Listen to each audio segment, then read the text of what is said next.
Welcome back to the channel, everybody. Let's get after it. American researchers working in the high mountains of Turkey have uncovered what appear to be hidden tunnels similar to the descriptions of the biblical account of Noah's Ark. Our next guest says his newly found evidence can prove that Noah's Ark did in fact exist, turning this biblical mystery into a reality. Joining us now from Turkey is one of those researchers from Noah's Ark Scans, Andrew Jones. Andrew, thank you so much for joining us and for all the good work that you're doing. This is fascinating. Tell us about your findings that could prove the real-life existence of Noah's Ark. Thank you for having me on. Yes, greetings from the mountains of Ararat, where the Bible says the ark landed. I'm about 1 mile from the Iranian border, and in this remote area, this boat formation was discovered in 1959. But our new research has shown that there are tunnels about 4 meters down and about 2 meters high, going down the center of the boat and on the inside edge of the hull shape. And so we really believe that this layout showing tunnels and also possible support beams and walls would suggest that it's a man-made object and not just a natural formation. Yeah, many geologists disagree with that. They say, look, this is just a natural formation. But gosh, Andrew, when I look at that, it doesn't look very natural to me. What's your response to those geologists? Yeah, so first of all, you have to explain how did an earthen formation get into the shape of a ship, and then is exactly 300 cubits long, which is the length given in the book of Genesis in the Bible. And so we have the exact length, we have the ship shape, and we're in the right location. And now we're also seeing that the soil inside is different from right outside the formation. So we have 3 times more organic matter found inside versus right outside. So it's a distinct object and not just part of the mountainside. Can you take your work underground and explore some of these tunnels to get a definitive answer? That is the next goal. And we're really hoping that the Turkish universities will be able to do that. And so that's the plan, and that's what we've suggested. And we're even wanting to help with designing a robot that can go down into these tunnels and film and take samples. I understand that your organization is called Noah's Ark Scans, which probably answers my next question for me. But in your heart of hearts, based upon all the time and all the effort that you have put into this, do you truly believe that you have found Noah's Ark? Yes, I do believe that this is the real decayed, buried remains of Noah's Ark, the famous ship. And we're doing our best to convince the skeptics and show the world this site.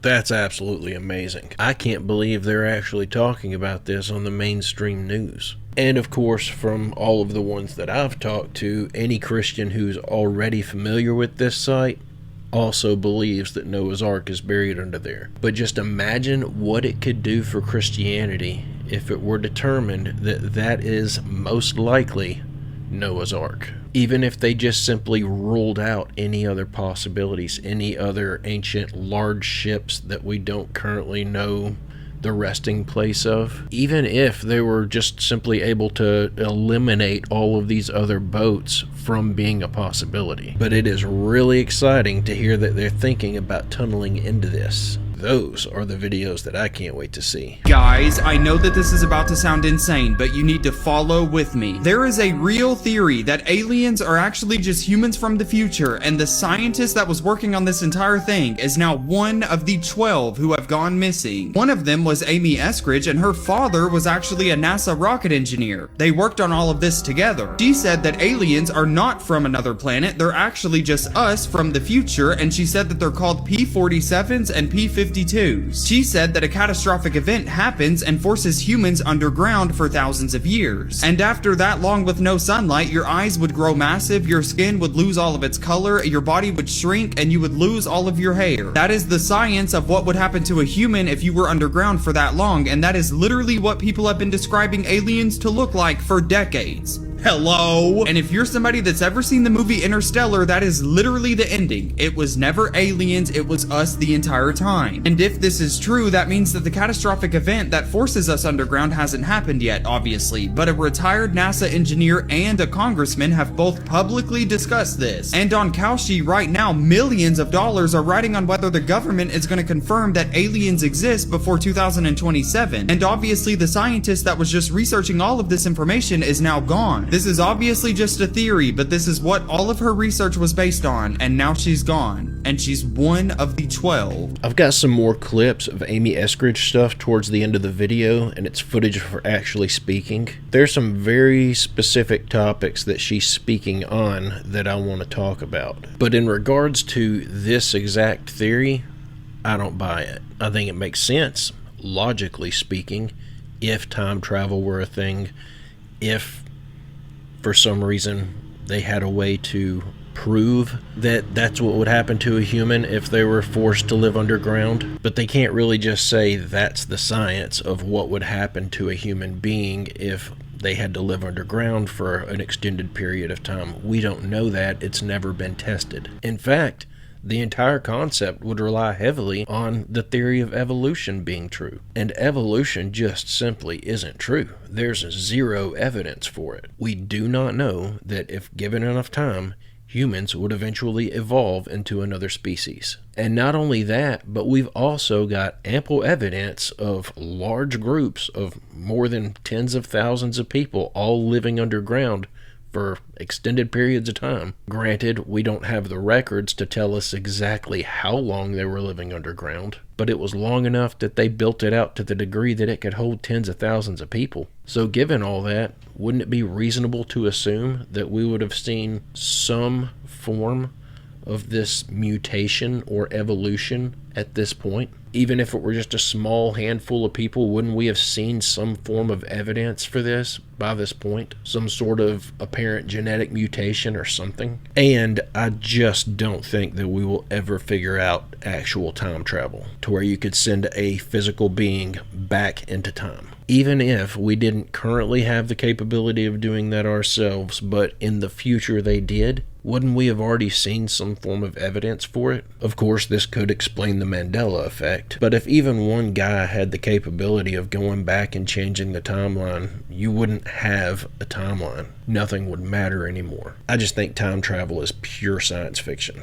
Ian Carroll, Candace Owens, Nick, so many more people. Why are all these creators or these people going MIA randomly and barely even telling people that, hey, we're canceling the show for the week?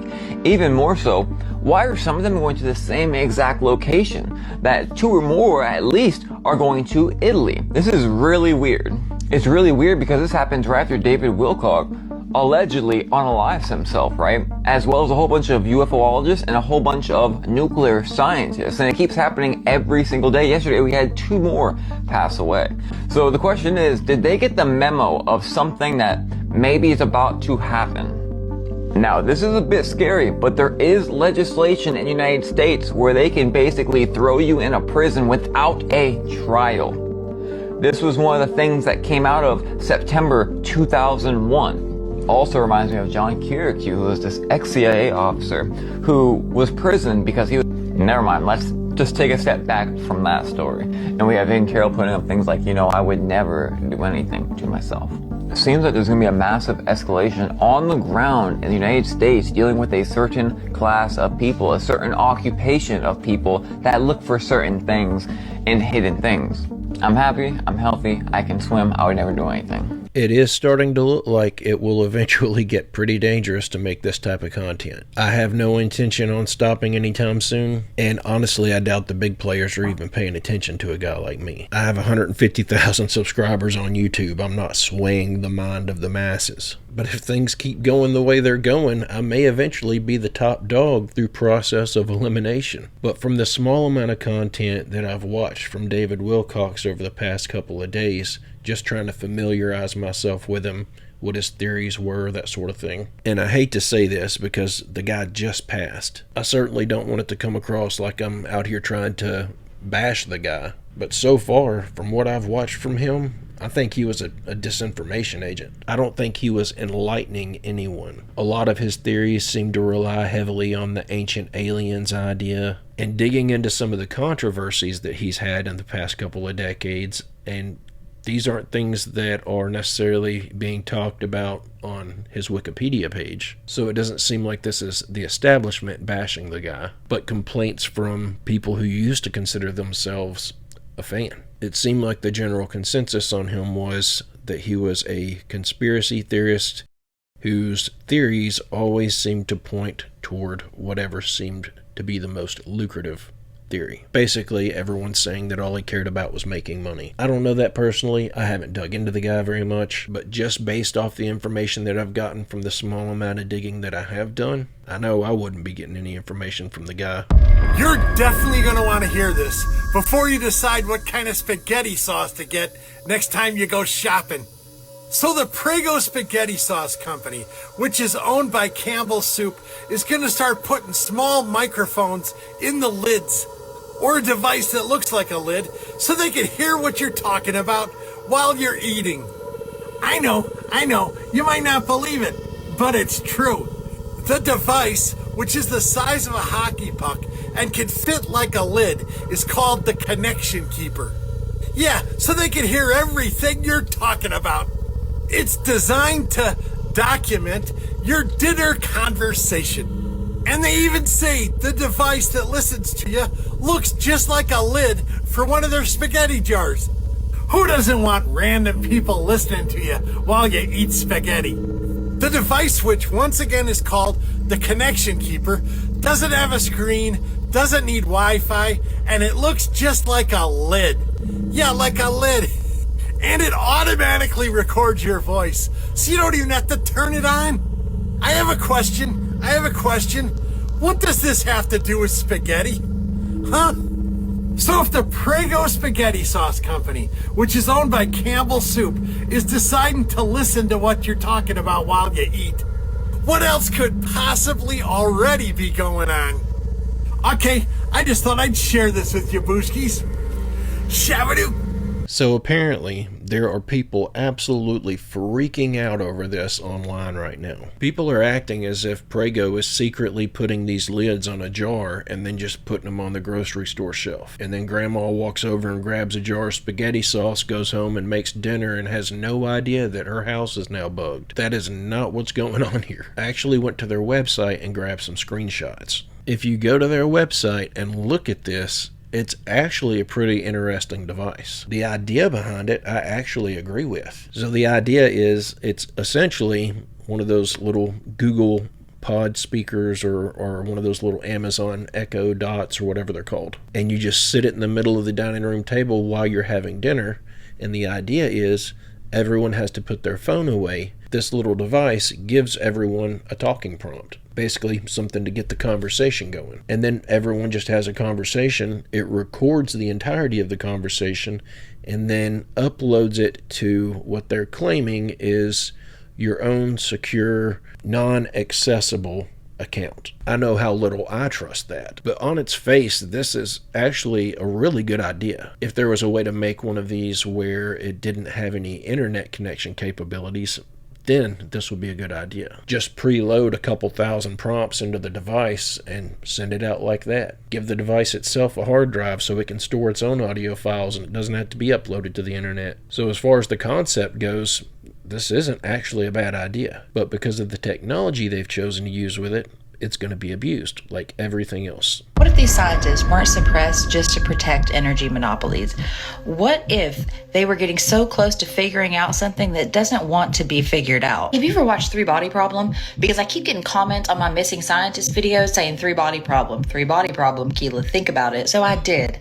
And yes, y'all are right. It does line up. It does add up. For context, if you've not watched Three Body Problem, spoilers alert. It is about an alien civilization that sends probes basically to Earth to take out scientists that are getting close to figuring out the physics that could actually challenge this alien civilization. What if that's what's happening? What if we are getting way too close to figuring out how time and space and all that works, and we're getting closer to them? I want you to think about what these scientists were working on before they went missing. Gravity modification, anti-gravity propulsion. They were working with exotic matter on exotic crafts. That's not just free energy. That gives us the capability to match whatever is in our skies already. If it's hostile, you know what I'm saying? I don't think it is, but I'm on this mind track. And the suppression isn't government or corporate, but it comes from somewhere else, something much bigger than us. I'm not saying that's what happened. I'm just saying it's a theory. That's an interesting theory, but in order for it to be an accurate theory, aliens need to exist. And I'm just not convinced that aliens exist. I think we're dealing with the fallen angels. But that doesn't mean that the fallen angels couldn't be sending probes to eliminate specific individuals for similar reasons. But here's my biggest issue with that being the reason that these scientists are being eliminated. Ultimately, our government, and I don't mean our government as far as all of Congress, all of the Senate, but our government behind the scenes, the people that are actually in charge, the people who are actually pulling all the strings. Ultimately, all information travels back to them, and they are in allegiance with Lucifer and the fallen angels. So these evil entities that everyone wants to keep referring to as aliens, they're in allegiance and working side by side with our elite. So it wouldn't be necessary for them to send a probe to take someone out. They could literally just send word back down the chain of command to get rid of the guy. None of those guys are following laws anyway. What would they be worried about? So I'm not really a big fan of this theory. I think as of right now, from everything I've looked at so far, I'm leaning toward all of these scientists made some sort of breakthrough, each individually, of course. And that breakthrough is going to cost the wrong people a lot of money. That's almost always what it comes down to, is money. Apparently, former head over at OpenAI has come out and said that they have built two, working on a third location where they're actually opening up portals and summoning, he used the word summoning, aliens through portals with AI, OpenAI. That is something that he said that OpenAI themselves are doing, not somebody with using AI. He's saying OpenAI, the company themselves, have, I think one was in the US, I forget where the other one was, but in the Middle East, they're building a third one. So what's that about, right? What kind in the Middle East? Yeah, like in Babylon. Yeah, exactly. Ancient tech temples and stuff. And then all of a sudden you have aliens are stopping the war and Bledsoe's prophecies coming true. Oh, yeah. No, so the lady that I think is so interesting is Amy Eskridge. So she was like the most recently added scientist to the list. What makes Amy just like so crazy is, well, number one, she was officially ruled her death as a self-inflicted gunshot wound. Several factors have contributed in the ongoing public debate and intense scrutiny surrounding the case. In interviews and podcasts recorded prior to her death, notably in 2020 and 2021, Eskridge alleged she and her team were being subjugated to harassment and psychological warfare intended to stop her work on anti-gravity and exotic physics at the Institute of Exotic Science. So she founded the Institute of Exotic Science with her dad, who was also a former Marshall Labs NASA space engineer. What kind of got me to go here, they recently added her to the list. But she has this whole confession of basically if something happens to me, I didn't do it to myself. You see what I'm talking about? And Amy Eskridge is not the only one of these scientists or researchers involved in this that were digging into some very, very sci-fi sounding technologies. But just think about it. If Amy Eskridge were actually allowed to continue on with life, continue on with her research, if she was as close to a breakthrough as she implied regularly, then she would have likely, before long, actually had that breakthrough. Imagine being the individual that figures out free energy. Your name would be remembered for the rest of time. That's how big of a deal that breakthrough would be. So basically, any industry that sells energy would have immediately been given a death sentence. Just think, there would be no more need to fight and invade other countries for their oil. That whole Strait of Hormuz issue wouldn't be that big of an issue anymore. So this would have hurt their bank account, and it would have taken away one of their favorite excuses for going to war. I don't think someone could put a bigger target on their back. If I was at my home in Palm Beach. Hey everybody, this is Palm Beach Pete, not Jeffrey Epstein. I'm Palm Beach Pete. That is not Jeffrey Epstein in disguise. This is something even worse. Even though they both have properties in Palm Beach, and the pics that Palm Beach Pete posted are in the exact same neighborhood that JE was in. Never mind same neighborhood, some are saying it's downright the same mansion he's posting from. Which it turns out that Pete is also sort of rich, and he flies on a private jet. The exact same jet that Jeffrey had. They've even taken photos wearing the same shirt with the same background. Oh, and they also drive the same car. Pete has admitted to TMZ to living in New York City in 2019, the exact same time that Jeffrey lived there, as well as actually having seen him at a couple parties. And I mean, how many random people have seen Epstein at a party? And the way he says this, I'm not Jeffrey Epstein, I'm just Palm Beach Pete. I'm not Jeffrey Epstein, I'm Palm Beach Pete. I'm not Jeffrey Epstein, I'm Palm Beach Pete. Just sounds like a parody of itself. Like he speaks with the cadence of a character on a Disney sitcom. I'm not duh-duh, I'm duh-duh-duh. They obviously also look insanely similar, even have the same wrinkles, facial lines, and blemishes as each other. Both somehow have the same set of bottom row teeth, and they speak with a very similar cadence. Although Pete is a little higher pitched, they've been caught using similar words and have the exact same F stutter. Knucklehead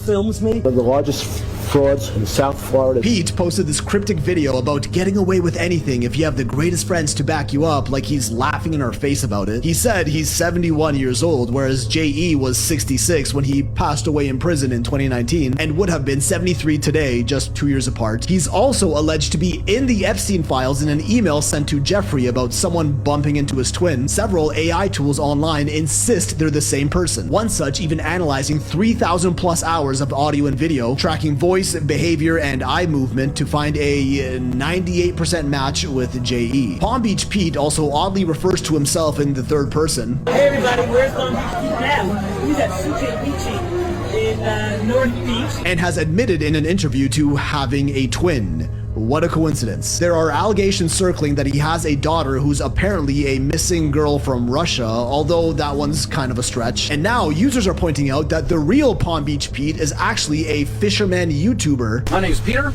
known as Palm Beach Pete, who has been posting under that same name for over 15 years and hasn't posted in months, presumed to have had his identity stolen by this new Palm Beach Pete. But then recently, the OG Pete posted a video assuring everyone that he's alive and has no relation to this new viral PBP nor Epstein. Now, the viral Palm Beach Pete turned out to be a man named Peter Simmel, a retired real estate executive out of Florida. And he just kind of came out of nowhere with very little previous online presence whatsoever, despite him being a prominent real estate mogul in one of the richest neighborhoods in the country, who happens to be friends with Epstein's relatives on Facebook and attended Syracuse University alongside Andrew Epstein, a confirmed relative of Jeffrey. Kind of odd connections for a completely random person with no relation to JE to have, don't you think? Then we have other confirmed emails in the files showing Jeffrey setting up an appointment with a facial plastic surgeon in New York, filled out patient forms and all. And now other videos showing that Palm Beach Pete has the same arm tattoo as JE. Okay,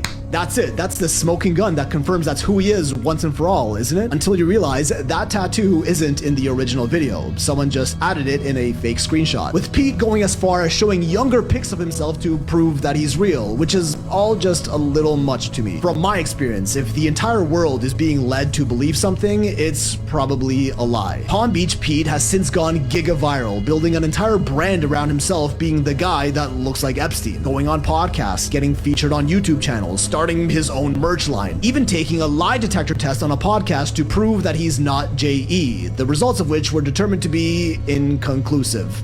Of course. But when he started appearing on mainstream late night shows like Jimmy Kimmel, that's when I started to figure this was all a sham. What I believe is they, you know, are starting to see how quick online theories spread these days. So much that now they're starting to inject their own conspiracies that they control, creating this viral sensation of Palm Beach Pete after that one video of him driving down the I-95 in his convertible. All of this is a live exercise on our perception, a social experiment to see how many many people they can mislead to believe that this is JE in disguise, in my opinion. As much as I hate to use this word because of how much it's been abused lately, I truly do believe this is a psychological operation.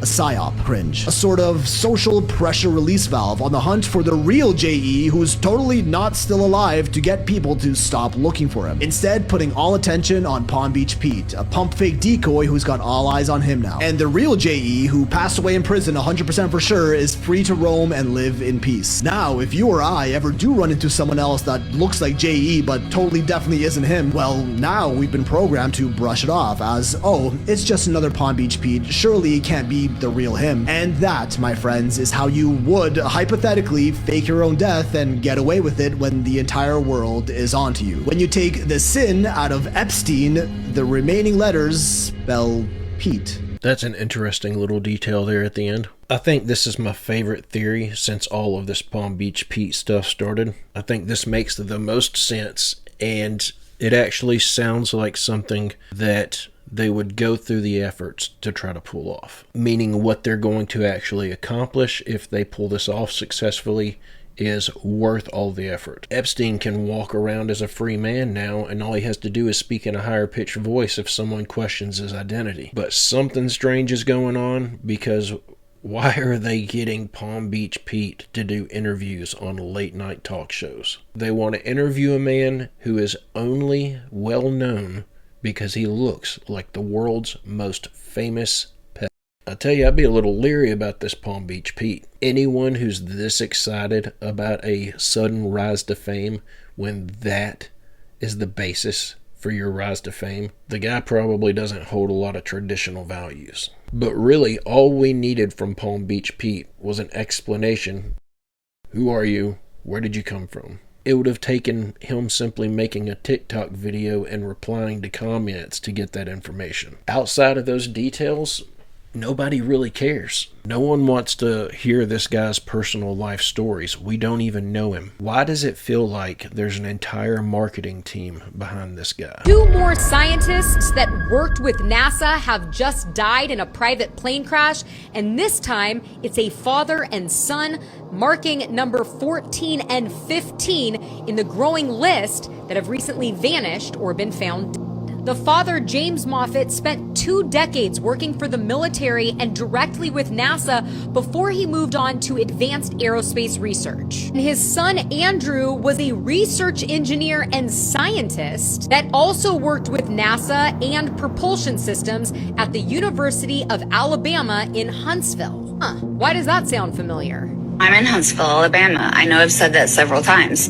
We're the Rocket City. We're the biggest steal you've never heard of. We won the space race here in Alabama, whether you've heard of it or not. The whole Huntsville family was on board when the plane crashed for reasons unknown, and authorities are saying that the investigation is going to take about a year.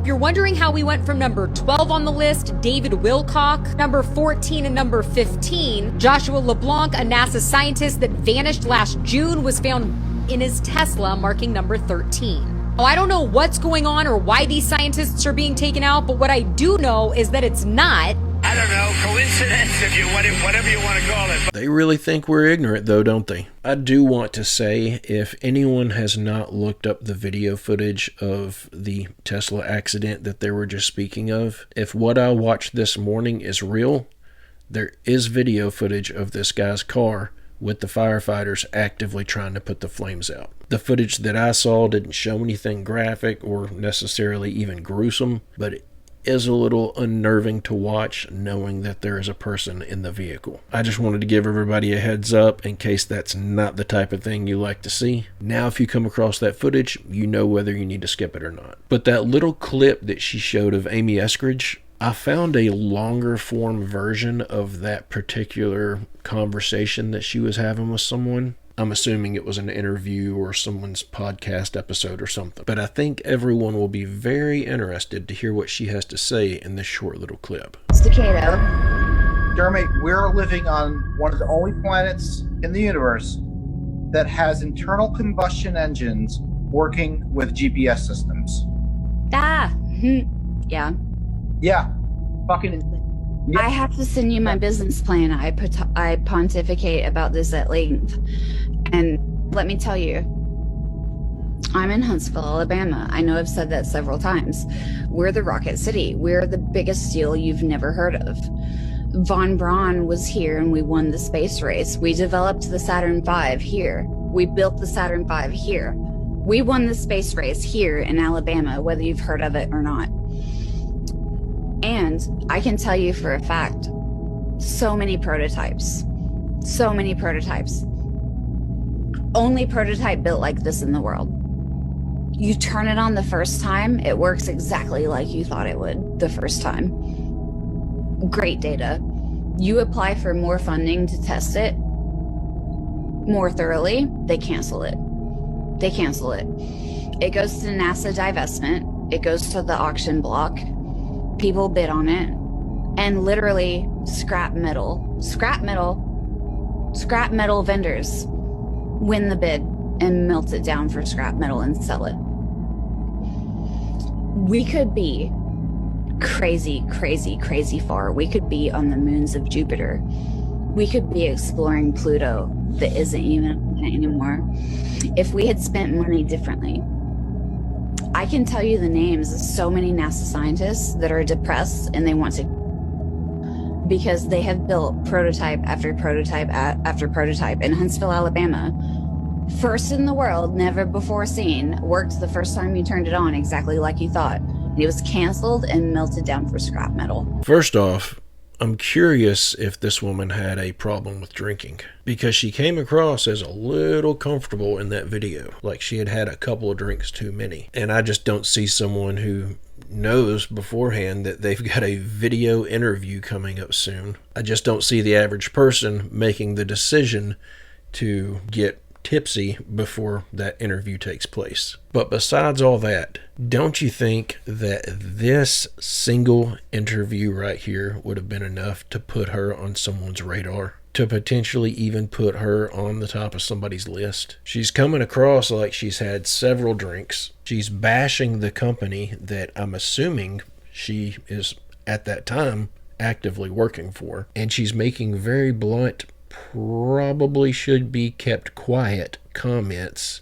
about other departments and the researchers who work in those departments. I don't know anything about spying and espionage and all that stuff, only what I've seen in the movies. But that video interview is throwing out so many red flags, and I'm certainly not saying that if this is the reason that she was taken out, that it was in some way justified. I'm just saying it looks like she may have been the type of person who was more frequently willing to put herself at risk. And she was dealing with the government. There's a lot of risk in that already. But guys and gals, I'm going to go ahead and end the video right there. I hope you enjoyed these clips we watched together today. God willing, I'll be back tomorrow with another one. I hope you come back to join me. Don't forget to leave a like and don't forget to drop a comment down below if you want to increase the odds of my future uploads showing up in your YouTube feed. But guys and gals, I hope everyone has a great, safe, fantastic rest of your day, and I will see you all in the next one.